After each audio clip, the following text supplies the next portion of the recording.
حضرت بایزید بستامی رحمۃ اللہ علیہ بہت بڑے اولیاء اور مشائخ میں سے ہیں، اور آپ نے ریاضت و عبادت کے ذریعے قرب الہی حاصل کیا۔ احادیث بیان کرنے میں آپ کو درک حاصل تھا۔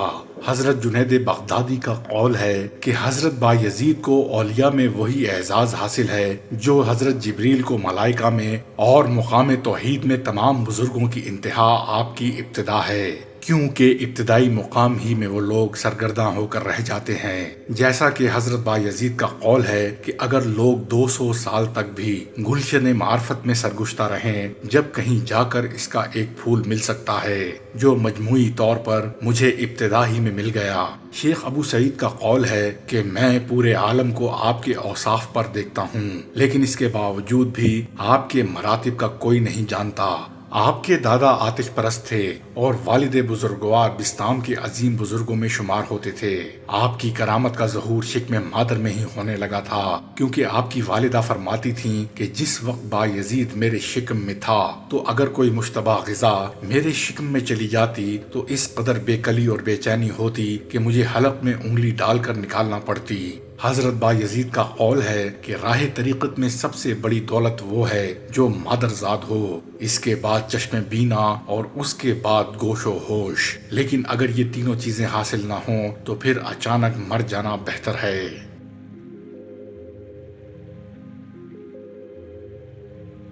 جب آپ مکتب میں داخل ہوئے اور آپ نے سورہ لقمان کی یہ آیت پڑھی کہ میرا شکر ادا کرو اور اپنے والدین کا، اس وقت اپنی والدہ سے آ کر عرض کیا کہ مجھ سے دو ہستیوں کا شکر ادا نہیں ہو سکتا، لہٰذا آپ مجھے خدا سے طلب کریں تاکہ میں آپ کا شکر ادا کرتا رہوں، یا پھر خدا کے سپرد کر دیں تاکہ اس کے شکر میں مشغول ہو جاؤں۔ والدہ نے فرمایا کہ میں اپنے حقوق سے دستبردار ہو کر تجھے خدا کے سپرد کرتی ہوں۔ چنانچہ اس کے بعد آپ شام کی جانب نکل گئے اور وہیں ذکر و شغل کو جزو حیات بنا لیا، اور مکمل 3 سال شام کے میدانوں اور صحراؤں میں زندگی گزار دی۔ اس عرصے میں یاد الہی کی وجہ سے کھانا پینا سب ترک کر دیا۔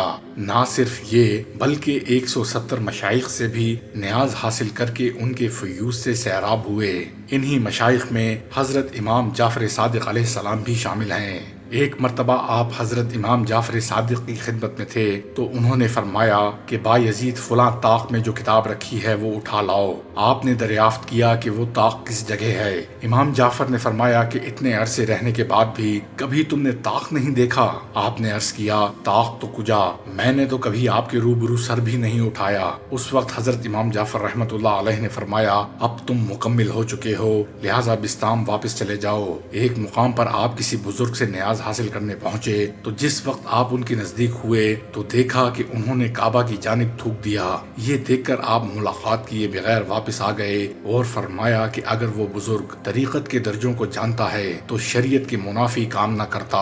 آپ کے ادب کا یہ عالم تھا کہ مسجد جاتے وقت راستے میں بھی نہ تھوکتے۔ سفر حج میں چند قدموں کے بعد آپ نماز ادا کرتے ہوئے فرماتے کہ بیت اللہ دنیاوی بادشاہوں کا دربار نہیں جہاں انسان ایک دم پہنچ جائے۔ اس طرح پورے 12 سال میں مکہ معظمہ پہنچے، لیکن حج کے بعد مدینہ منورہ تشریف نہیں لے گئے، اور فرمایا کہ یہ کوئی معقول بات نہیں کہ حج کے طفیل میں مدینہ منورہ جاؤں، اس کی زیارت کے لیے انشاءاللہ پھر کبھی کسی دوسرے موقع پر حاضری دوں گا۔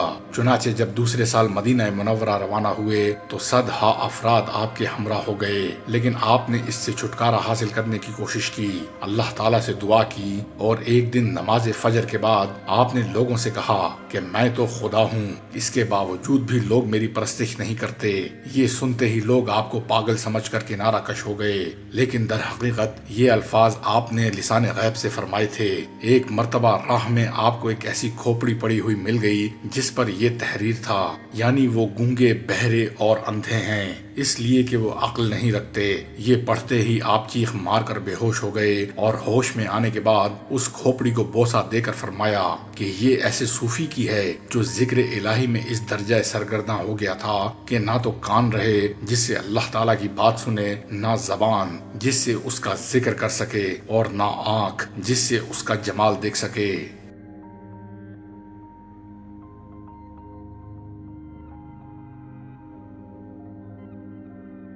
حضرت ذوالنون مصری رحمت اللہ علیہ نے آپ کے پاس پیغام بھیجا کہ تم رات کو سکون اور چین کے ساتھ نیند لے کر اہل قافلہ سے پیچھے رہ جاتے ہو۔ آپ نے جواب دیا کہ پوری رات سکون کی نیند لینے کے بعد اہل قافلہ سے بچھڑ کر جو پہلے منزل پر پہنچ جائے وہی کامل ہوتا ہے۔ یہ سن کر ذوالنون رحمت اللہ علیہ نے فرمایا، یہ مرتبہ اللہ تعالیٰ تمہیں مبارک فرمائے۔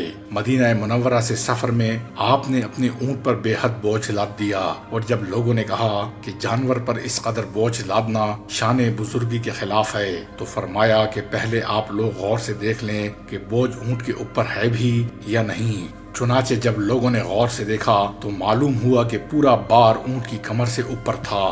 یہ دیکھ کر سب حیرت زدہ ہوئے تو آپ نے فرمایا کہ میں اپنا حال پوشیدہ رکھتا ہوں تو دوسروں کو خبر نہیں ہوتی، اور یہ ظاہر کر دیتا ہوں تو حیرت زدہ رہ جاتے ہیں۔ ان حالات میں بھلا تمہارے ہمراہ میں کیسے رہ سکتا ہوں؟ اور جب آپ زیارت مدینہ سے فارغ ہوئے اور والدہ کی خدمت کا تصور آیا تو بسطام کے لیے روانہ ہوئے، اور جب اہل شہر کو آپ کی آمد کی اطلاع ملی تو وہ کافی فاصلے پر آپ کے استقبال کے لیے پہنچ گئے، لیکن اس وقت آپ کو یہ پریشانی ہو گئی کہ اگر لوگوں سے ملاقات کرتا رہوں تو یاد الہی میں غفلت ہوگی، لہٰذا آپ نے ان لوگوں کو متنفر کرنے کے لیے یہ ترکیب کی کہ رمضان کے باوجود دکان سے کھانا خرید کر کھانا شروع کر دیا۔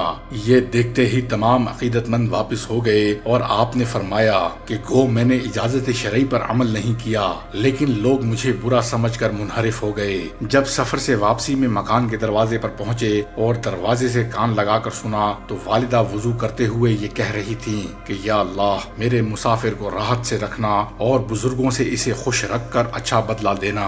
یہ سن کر پہلے تو آپ روتے رہے، پھر دروازے پر دستک دی تو والدہ نے پوچھا کون ہے؟ عرض کیا آپ کا مسافر۔ چنانچہ انہوں نے دروازہ کھول کر ملاقات کرتے ہوئے فرمایا کہ تم نے اس قدر طویل سفر اختیار کیا کہ روتے روتے میری بصارت ختم ہو گئی اور غم سے میری کمر جھک گئی۔ آپ نے فرمایا کہ جس کام کو میں نے بات کے لیے چھوڑا تھا وہ پہلے ہی ہو گیا، اور وہ میری والدہ کی خوشنودی تھی۔